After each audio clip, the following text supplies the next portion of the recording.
नमस्कार, मैं सजनपाल मील एक बार फिर से स्वागत करता हूं आपका मनिंदर साइंस स्कूल की कला वर्ग की ऑनलाइन क्लास में। आज का जो हमारा टॉपिक है वो विदेश नीति से संबंधित है, जिसके अंतर्गत हम भारत पाकिस्तान संबंधों की चर्चा करेंगे।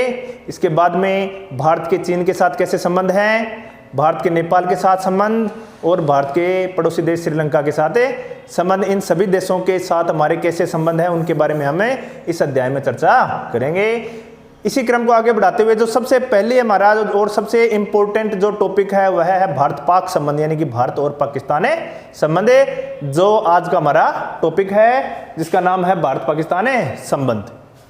ठीक है, किस प्रकार भारत है वो पाकिस्तान है वो क्या है, भारत में आतंकवाद फैला रहा है, इसके बारे में अपने अध्ययन करेंगे। भारत के जो आज तनावपूर्ण संबंध हैं पाकिस्तान के साथ, उनके कारण क्या हैं, कैसी मतलब ये पाकिस्तान क्या था, भारत से इसके साथ ऐसे संबंध क्यों हुए, इन सभी के बारे में आज अपने चर्चा करेंगे। तो देखो थोड़ा सा बोर्ड की तरफ है यहाँ पे। जैसा कि आप सबको पता है, भारत को स्वतंत्रता कब मिली थी?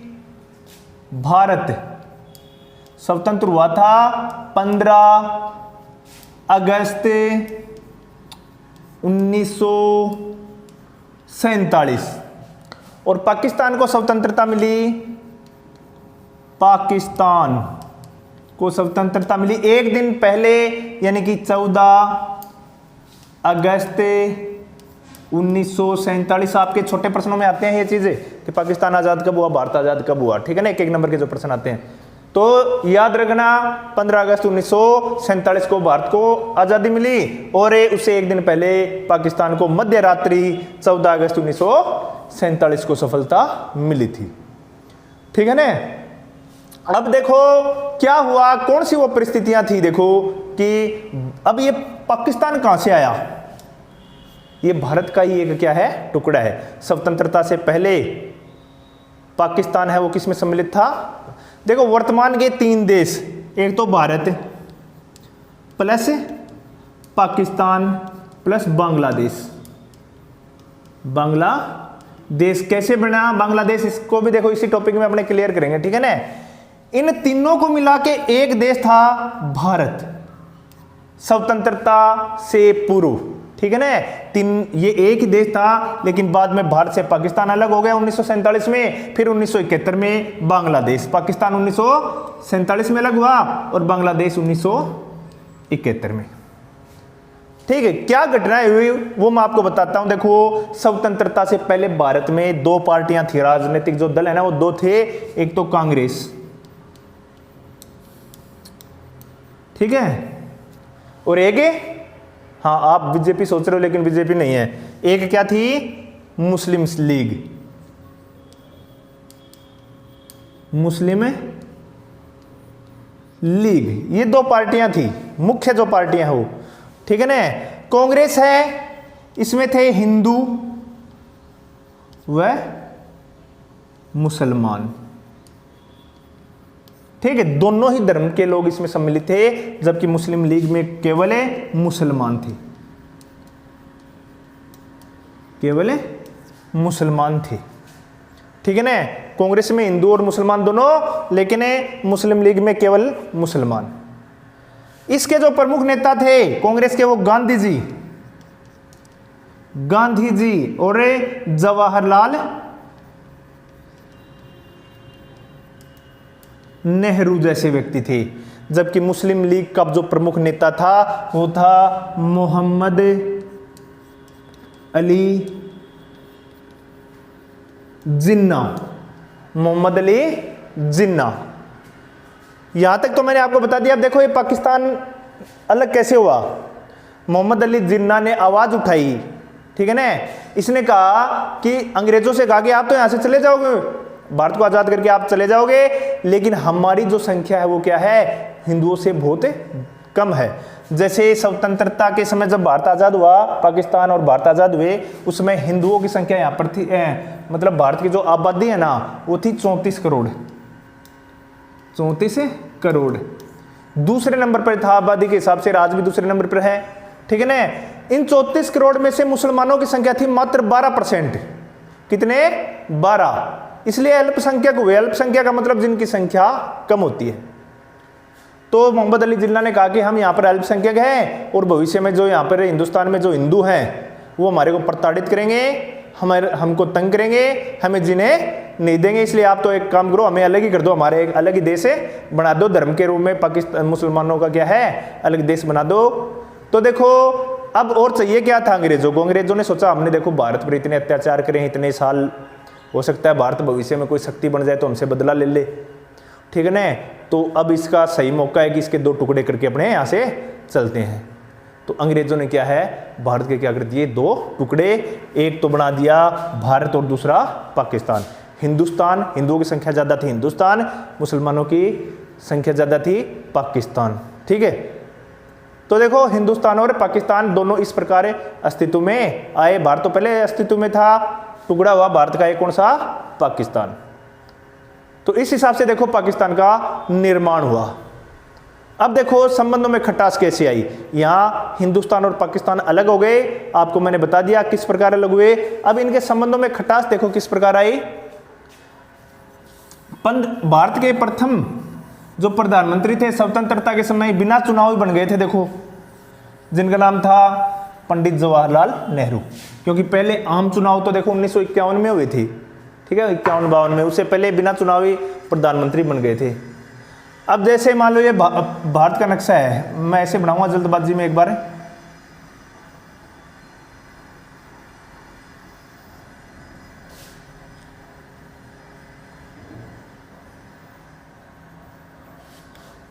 ठीक है।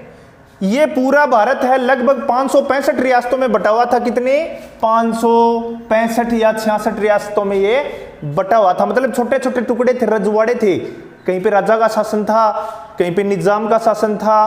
कुछ बड़ी रियासतें थी जैसे जम्मू कश्मीर रियासत है बड़ी थी, जूनागढ़, हैदराबाद, इस प्रकार की रियासतें हैं, मणिपुर ये बड़ी थी। और छोटे छोटे राज्यों में बटा हुआ था, छोटे छोटे जो राज्य है वो शासन कर रहे थे, ठीक है ना। एकीकरण नहीं हुआ था इस समय भारत का। अब अंग्रेजों ने इन रजवाड़ों को, जितने भी रजवाड़े थे, इनको एक ऑफर दिया। ऑफर ये दिया कि जितने भी जो राज्य हैं भारत के छोटे छोटे, या तो किस में मिल जाएं भारत में, ठीक है, या मिल जाएं पाकिस्तान में, या मिल जाए भारत में या पाकिस्तान में। अगर उनकी इच्छा है तो किसी भी देश में न मिलकर स्वतंत्र रहें, खुद स्वतंत्र, अपना स्वतंत्र राज्य भी रख सकते हैं। मतलब ये ऑफर सीधा सा था, या तो मिल जाओ भारत में या पाकिस्तान में या स्वतंत्र रहो। तो देखो लगभग जितने भी छोटे बड़े रजवाड़े थे ना, उनको उस समय देखो जो सरदार वल्लभ भाई पटेल थे, जिनको लौह पुरुष के नाम से भी जाना जाता है, उन्होंने क्या है एकीकरण कर लिया, बहला फुसला कर, ठीक है ना। 3-4 जो रियासतें थी जैसे कश्मीर, जूनागढ़, मणिपुर और हैदराबाद, इन्होंने स्वतंत्र रहने का निश्चय किया।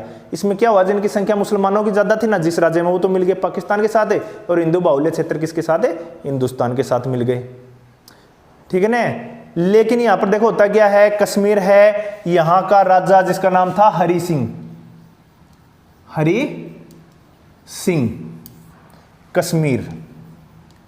कश्मीर का राजा है हरि सिंह, उस समय हिंदू राजा था ये। इसने कहा कि न तो पाकिस्तान में शामिल होऊंगा और न ही भारत में। जबकि कश्मीर है ना, कश्मीर में अधिकतर जो संख्या थी वो थी मुसलमानों की। इस हिसाब से देखो उस समय हिसाब इसका बनता था कि पाकिस्तान में चला जाए, लेकिन इसने क्या किया, स्वतंत्र रहने का निश्चय किया। इसने सोचा अगर भारत के साथ मिल जाएंगे ना तो प्रधानमंत्री बन जाएगा कौन है, जवाहरलाल नेहरू। पाकिस्तान में मिल जाएंगे तो मोहम्मद अली जिन्ना के हाथों में सत्ता रहेगी, तो हमारे को कौन पूछेगा, हम तो एक आम नागरिक बन के रह जाएंगे। इससे तो बढ़िया यहाँ पर क्या रजवाड़े के या रियासत के राजा तो बन के रहेंगे। लेकिन इसको ये नहीं पता था कि तेरे को रहने कौन देगा। अब तू छोटा सा राज्य है, इतने साथ में पाकिस्तान इतना बड़ा देश है, भारत तेरे को रहने कौन देगा स्वतंत्र, ये दिमाग इसने नहीं लगाया, ठीक है। याद रखना कि स्वतंत्रता के समय ये कश्मीर में किसका शासन था, हरि सिंह का। और ये जो राज्य स्वतंत्र रह रहे थे, ये जो ऑफर दिया था वो कौन सी योजना के तहत ऑफर दिया गया था कि भारत में मिल जाओ, पाकिस्तान में मिल जाओ, स्वतंत्र। इसको बोलते हैं माउंटबेटन योजना, माउंटबेटन योजना के तहत ही ऑफर दिया गया। तो कौन सी योजना के तहत ऑफर दिया? माउंटबेटन योजना के तहत क्या है, इसका बंटवारा भी एक तरह से किया गया था। ठीक है, तो हरि सिंह है, इसने सोचा, इसके मन में लड्डू फूटने लगे, सोचा कि अपनी रियासत के स्वतंत्र राजा रहेंगे, लेकिन ज्यादा दिनों तक ये नहीं हुआ। देखो मैंने आपको बताया था भारत आजाद हुआ 15 अगस्त 1947। कब हुआ? 15 अगस्त 1947। ठीक है, लेकिन 22 अक्टूबर 1947 तारीख याद रखना। 22 अक्टूबर 1947 को क्या होता है? पाकिस्तान। ठीक है ना, पाकिस्तान में एक समुदाय था, कबायली समुदाय। जैसे आज आतंकवादी नहीं है क्या, वैसे कबायली थे आतंकवादी। तो उनका भेष बदल कर, क्योंकि पाकिस्तान को पता था कि अगर अपने सैनिक भेजेंगे ना अपने आक्रमण करने कश्मीर पे, तो संयुक्त राष्ट्र संघ है उसमें क्या है, अपने को जवाब देना पड़ेगा। तो कबायली समुदाय के साथ मिलकर आतंकवादी जो थे उनके साथ मिलकर अपने सैनिक डाल दिए, उनमें कबायलियों का भेष बना दिया उनका, सैनिकों का। कुछ तो देखो ये कबायली थे, ये कबायली सैनिक थे, कबायली आतंकवादी, इन्हीं के साथ मिल गए पाकिस्तानी सेना के जवान, इनका ही भेष बना के। ठीक है, ये पाकिस्तान के जवान, और इन्होंने कश्मीर की घाटी पर कब्जा करना प्रारंभ कर दिया, कश्मीर पर अटैक कर दिया। देखा कि कश्मीर तो छोटा सा राज्य है, हरि सिंह क्या कर सकेगा, इसको अपने हड़प लेते हैं। कब? 22 अक्टूबर 1947। 15 अगस्त को तो स्वतंत्रता मिली, 15 सितंबर 15 अक्टूबर 2 महीने। ठीक है, सिर्फ 2 महीने और ऊपर दिन कितने हो गए? 7 दिन। लगभग 2.25 महीने बाद में क्या अटैक कर दिया पाकिस्तान ने, अपनी मंशा जाहिर कर दी। आज का नहीं है पाकिस्तान, पाकिस्तान पैदा हुआ था ना तब का ही ऐसा है। ठीक है ना, इसकी नीति है हड़पने की, तब से ही ऐसी है। ठीक है, तो देखो कश्मीर पर अटैक किया किसने? पाकिस्तान ने। अब जो कश्मीर है उसके सामने एक ही विकल्प बचा, या तो वो पाकिस्तान में सम्मिलित हो जाए या फिर भारत से शरण ले ले। हरि सिंह को पता था कि पाकिस्तान वाली सेना तेरे को पकड़ते ही मारेगी, फांसी देगी तेरे को या गोली से उड़ा देगी। ठीक है ना, रहम वाला सिस्टम पाकिस्तान में है ही नहीं। पाकिस्तान तो अपने देश के जो प्रधानमंत्री है ना, जो प्रधानमंत्री उनका तख्ता पलट करके उनको फांसी दे देते हैं, वहाँ पर तो बहुत जल्लाद व्यक्ति हैं वो। ठीक है ना, तो देखो पाकिस्तान है, पाकिस्तान के सैनिकों ने और कबायलियों ने मिलकर कश्मीर पर आक्रमण किया। तो इसके 22 अक्टूबर के ठीक 4 दिन बाद, यानी कि 26 अक्टूबर 1947 की बात चल रही है, सन एक ही है। मात्र 4 दिन बाद हरि सिंह दौड़ा आया जवाहरलाल नेहरू के पास, भारत के प्रधानमंत्री जवाहरलाल नेहरू के पास, कि हमारी रक्षा करो। पाकिस्तान ने हमारे ऊपर क्या कर दिया है? अटैक कर दिया, कबायलियों ने, हमारी रक्षा करो। जवाहरलाल नेहरू ने कहा कि अगर मैं अपने सैनिक देता हूं आपकी रक्षा के लिए तो हमारे सैनिक मरेंगे, हमारे को क्या मिलेगा? कुछ मिलेगा नहीं।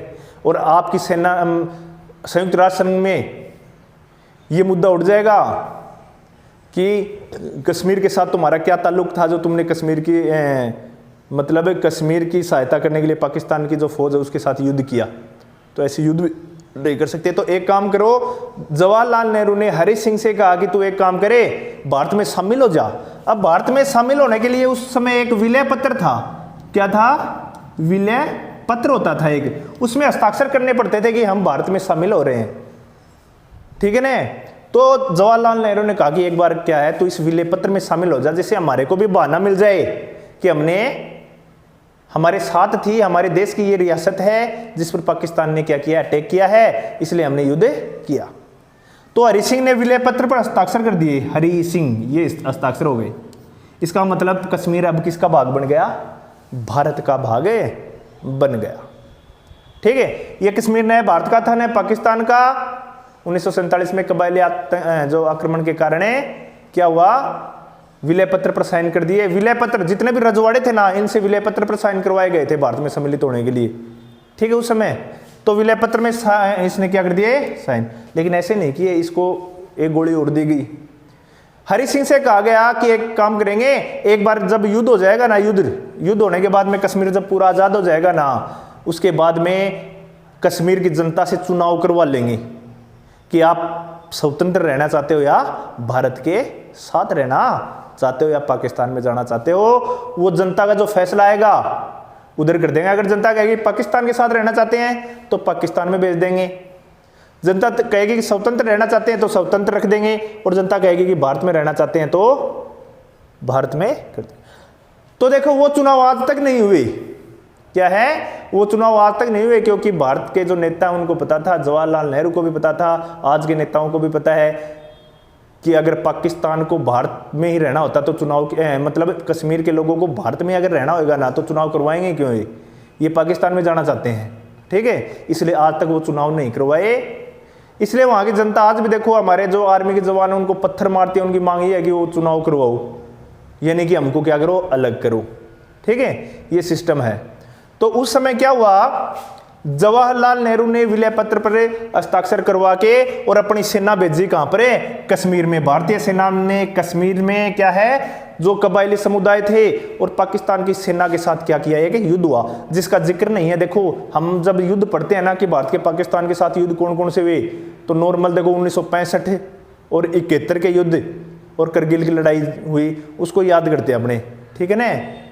लेकिन एक छोटा सा युद्ध और हुआ था 1947-48 में, भारत को कश्मीर को लेकर, भारत और पाकिस्तान के बीच में, जिसमें भारत ने पाकिस्तान को मात दी थी। लेकिन देखो पाकिस्तान की सेना जितनी दूरी में घुस आई थी ना, ठीक है, जितनी दूरी में घुस आई थी कश्मीर में, उस क्षेत्र में आज भी पाकिस्तान का कब्जा है। भारत की सेना उनको वापस निकाल नहीं सकी। कहते हैं ना, आधा कश्मीर पाकिस्तान में, आधा भारत में है, ठीक है। तो देखो उस समय 1947-48 में वो कब्जा किया हुआ है, जिसको क्या है, अब पाकिस्तान वाले उसको तो आज़ाद कश्मीर बोलते हैं। क्या बोलते हैं, आज़ाद कश्मीर, और इसको कश्मीर बोलते हैं। तो ये लड़ाई थी देखो कश्मीर की। अब देखो हरि सिंह को और कश्मीर की जनता को संतुष्ट करने के लिए जवाहरलाल नेहरू, ठीक है, भारतीय सरकार ने क्या किया, एक इनको विशेष रियायत दे दी, जिसको बोलते हैं अनुच्छेद 370, जिसको वर्तमान प्रधानमंत्री नरेंद्र मोदी ने क्या कर दिया गया है, हटा दिया है, ठीक है ना। अनुच्छेद 370 दे दिया भाई, जनता बगावत न करे, जनता चुपचाप बैठी रहे, जिसमें इनका एक अलग संविधान होगा। और अब ये 370 क्या है, इसके बारे में देखेंगे अपने, इसको देखो। अब देखो अनुच्छेद 370 क्या है, ठीक है ना, जो जम्मू कश्मीर के लोगों को प्राप्त है, प्रदान किया गया है, ठीक है। इसमें देखो कुछ बातें हैं। 370 जो अनुच्छेद है वो जम्मू कश्मीर को भारत के अन्य राज्यों से अलग बनाता है, ठीक है। क्या है वो, अब आप देखते हैं, देखो इसकी जो प्रमुख बिंदु है, सबसे पहले भारत का कोई भी नागरिक है, भारत का कोई नागरिक है, वो जम्मू कश्मीर में प्रॉपर्टी नहीं खरीद सकता, मतलब है जमीन नहीं खरीद सकता, ठीक है ना। लेकिन जम्मू कश्मीर के जो लोग हैं वो भारत के किसी भी राज्य में जमीन खरीद सकते हैं, प्रॉपर्टी खरीद सकते हैं, ठीक है ना। देखो कितना विशेष दर्जा दिया गया है कि जो भारत का कोई भी नागरिक है ना, वो तो जम्मू कश्मीर में रह जरूर सकता है वैसे किराए पे, लेकिन वहां प्रॉपर्टी खरीदे नहीं सकता। लेकिन जम्मू कश्मीर के जो लोग हैं वो भारत में कहीं पे भी प्रॉपर्टी खरीद सकते हैं। तो पहला तो देखो ये प्रावधान है, ठीक है। दूसरा, जम्मू कश्मीर का अलग संविधान होगा, अलग संविधान है। भारतीय संविधान जम्मू कश्मीर में लागू नहीं होता अनुच्छेद 370 के अंतर्गत। अभी की बात मैं नहीं कर रहा, अभी तो चेंज हो गया सब कुछ, ये सारा सिस्टम खत्म हो गया है।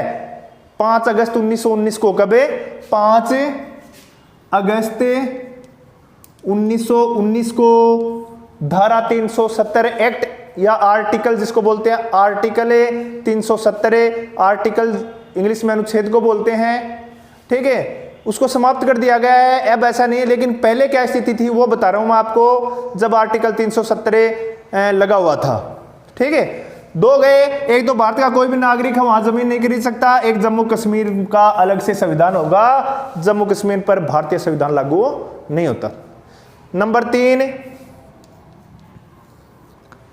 भारत कुछ मामलों को छोड़कर, कुछ कानूनों को छोड़कर भारतीय संसद द्वारा बनाए गए कानून जम्मू कश्मीर में लागू नहीं होंगे। कानून है वो क्या नहीं होंगे, लागू नहीं होंगे।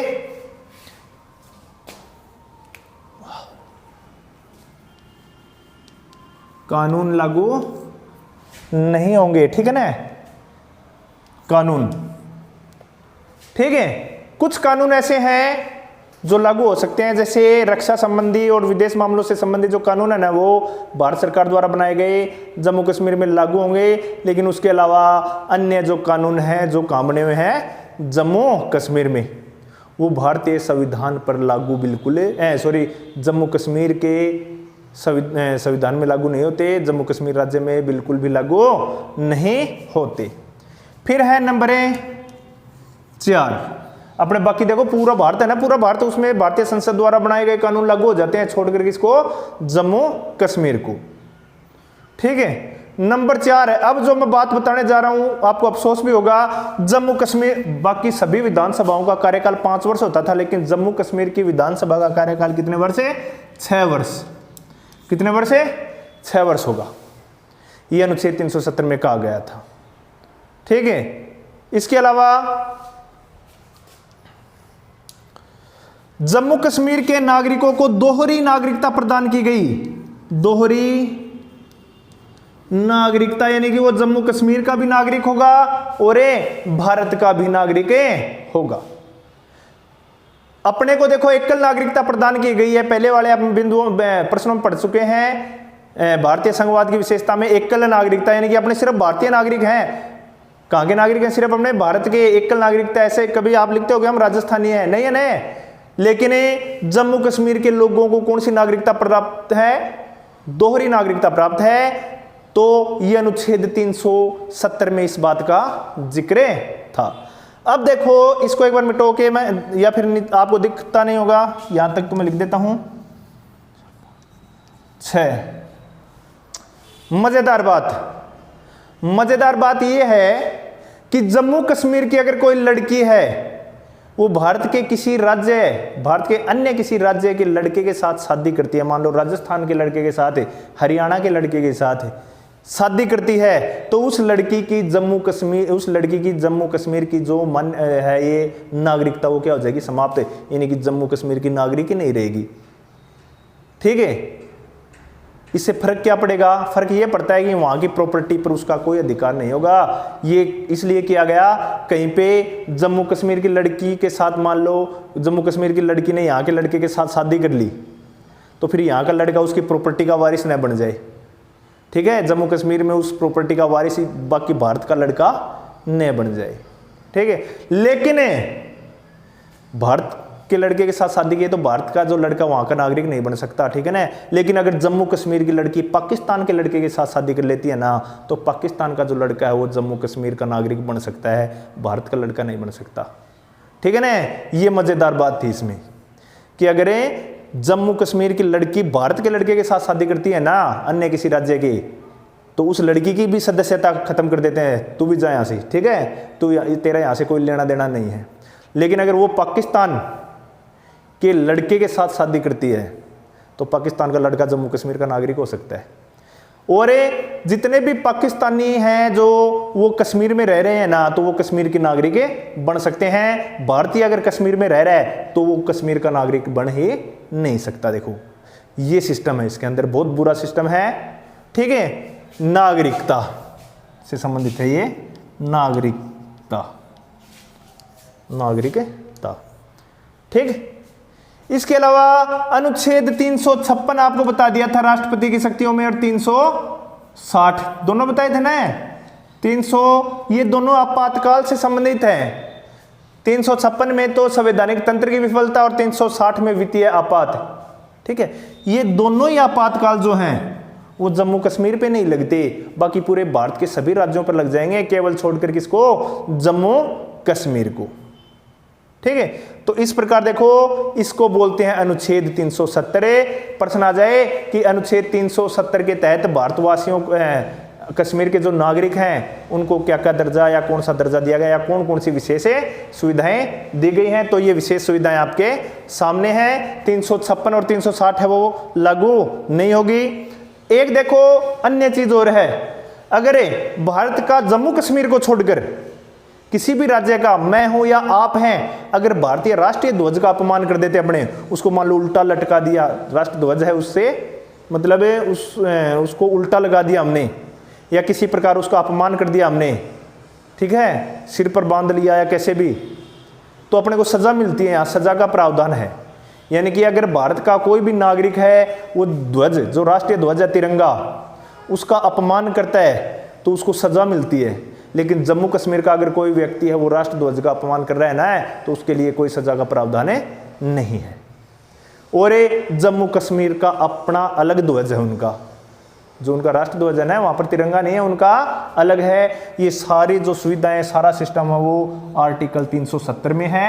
खुशी की बात यह है कि 5 अगस्त 1919 यानी कि पिछले साल इस 370 को खत्म कर दिया गया है। 370 को क्या कर दिया, समाप्त कर दिया।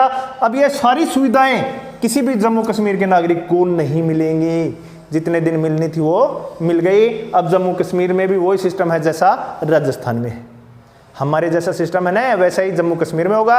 ये सारा का सारा सिस्टम क्या कर दिया गया है, समाप्त कर दिया गया है। अनुच्छेद 370 की समाप्ति के बाद ही क्या है, ये सारे अधिकार भी क्या हो गए हैं, निष्क्रिय हो गए हैं। लेकिन अभी भी देखो भारत और पाकिस्तान के बीच में कश्मीर हो एक स्थायी विवाद बना हुआ है, ठीक है। पाकिस्तान हमेशा ये मांग करता है कि कश्मीर हमारा है, जबकि भारतवासी हैं, भारत के जो नेता हैं, भारतीय लोग हैं या भारत की जो भी जनता है, उनका मानना है कि जम्मू कश्मीर है वो हमेशा ऐसे ही भारत के साथ रहा है और भारत का इस नाते क्या है, एक अंग है, ठीक है। तो हमारा टॉपिक अभी देखो खत्म नहीं हुआ, इसको मैं मिटो देता हूं एक बार।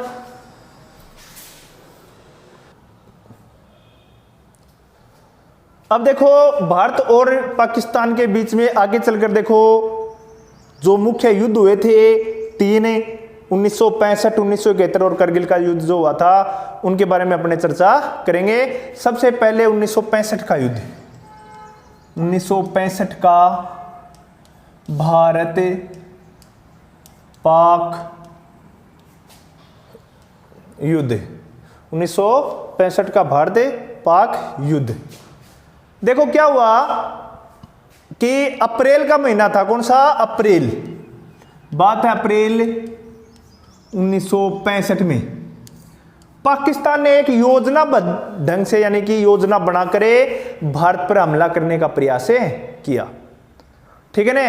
और भारत में उपद्रव मचा दिया, तोड़फोड़ कर दी, ठीक है, उपद्रव मचाना शुरू किया। और जम्मू कश्मीर में भारत, देखो ये जो युद्ध हुआ था इसका प्रारंभ छापामार युद्ध के रूप में हुआ था,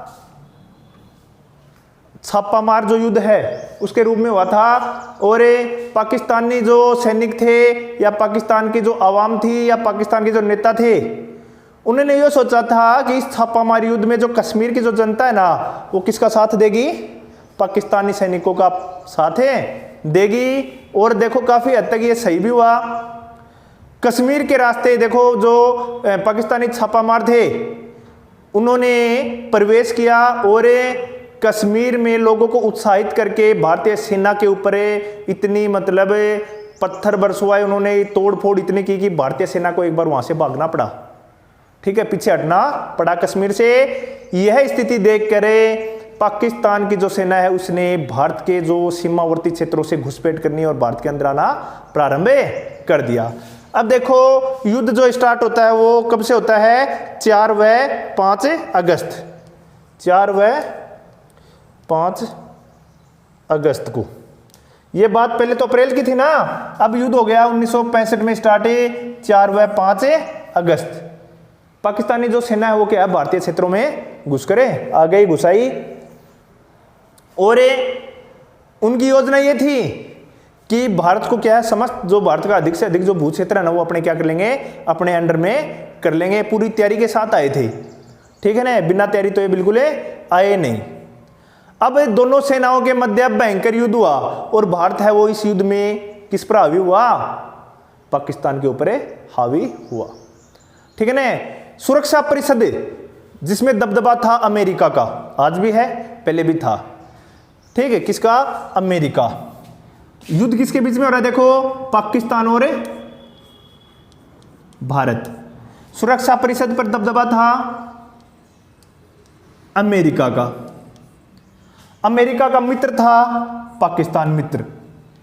पाकिस्तान जैसे हारने लगा, अमेरिका ने सुरक्षा परिषद के माध्यम से भारत से अपील की कि इस युद्ध को जल्दी से जल्दी रोका जाए। यह अंतर्राष्ट्रीय शांति का उल्लंघन कर रहा है, या अंतर्राष्ट्रीय शांति अशांति की दृष्टि से क्या है? अच्छा नहीं है, क्योंकि यहां अमेरिका को पता चल गया था कि तेरा जो दोस्त है, तेरा जो मित्र है पाकिस्तान है, अब इसके पड़ने वाली है बहुत भयंकर तरीके से, बहुत बुरी तरीके से। तो इसने भारत से अपील की कि आप युद्ध को रोक दो, ठीक है। इतने दिन देखो नहीं बोला बिल्कुल भी।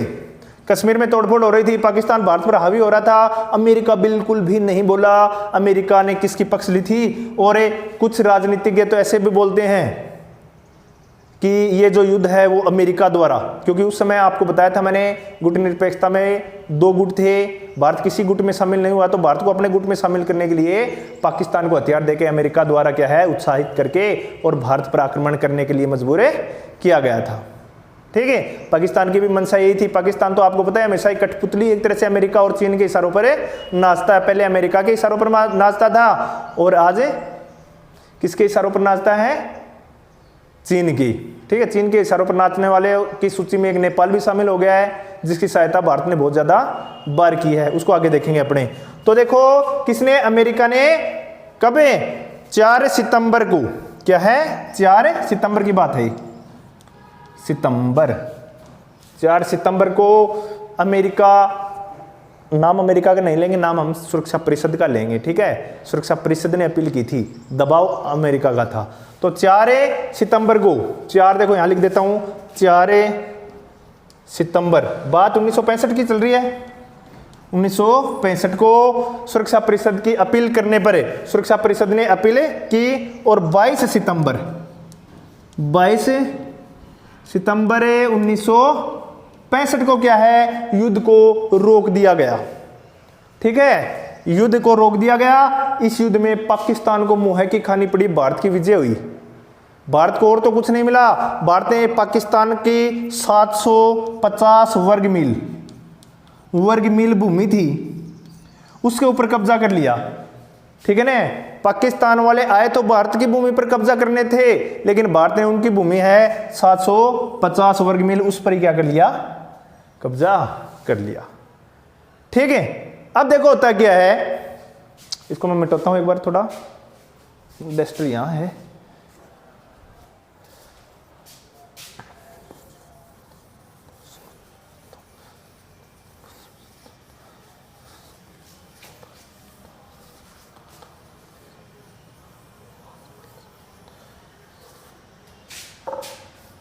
कोई भी युद्ध हो जाता था ना, जैसे कोई भी युद्ध होता है तो उस युद्ध के बाद में एक संधि होती है, ठीक है ना। पहले भी देखो राजा महाराजा युद्ध करते थे, उसके बाद उनकी संधि होती थी। तो यहां पर भी देखो दोनों देशों के संबंध शांतिपूर्ण रहे, इसके लिए एक संधि हुई थी।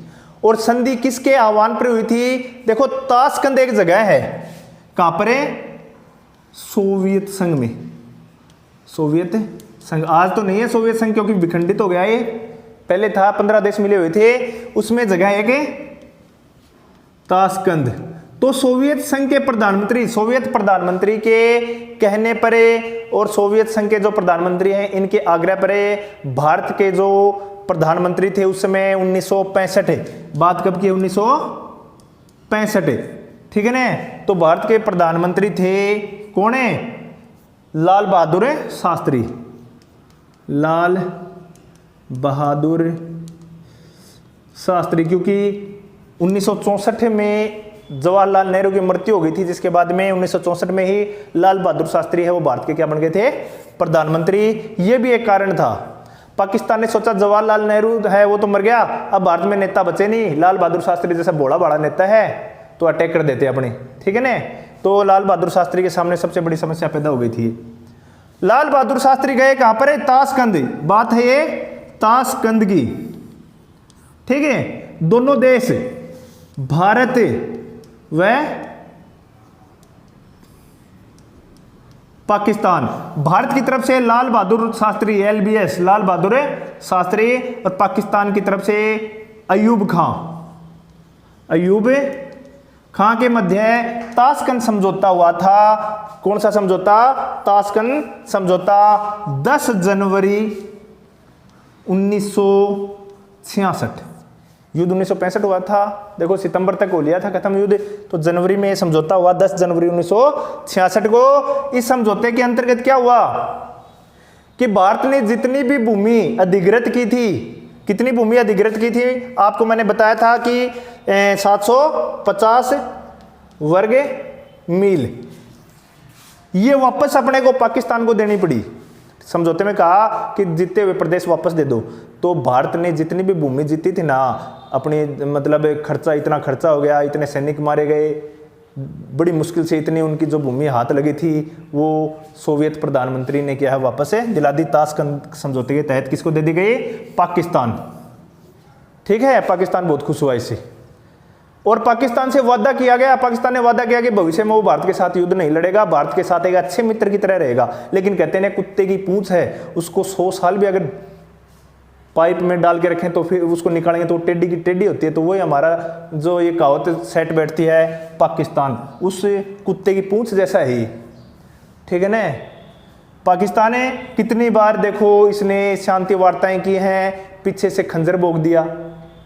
ठीक है, इनके प्रधानमंत्री हमारे देश में आते हैं वार्ता करने के लिए, पीछे से इनके सैनिक है वो करगिल पर आक्रमण कर देते हैं, ऐसा इनका रवैया है। तो देखो फिर 1971 में दोबारा लड़ाई तो हुई, संधि का पालन कहाँ हुआ? यहाँ पर 750 वर्ग मील भूमि दे दी गई। अब देखो समझौता होता है 10 जनवरी 1966 को, ठीक है, और उसके अगले दिन वहीं ताशकंद में, सोवियत संघ में 11 जनवरी को, 11 जनवरी 1966। देखो ताशकंद समझौता किसके बीच में हुआ था? प्रश्न आ जाए, भारत और पाकिस्तान। भारत के प्रधानमंत्री लाल बहादुर शास्त्री और पाकिस्तान ने जनरल अयूब खां। ठीक है, तो 10 जनवरी को तो समझौता हुआ, 11 जनवरी को लाल बहादुर शास्त्री की मृत्यु हो गई अगले दिन।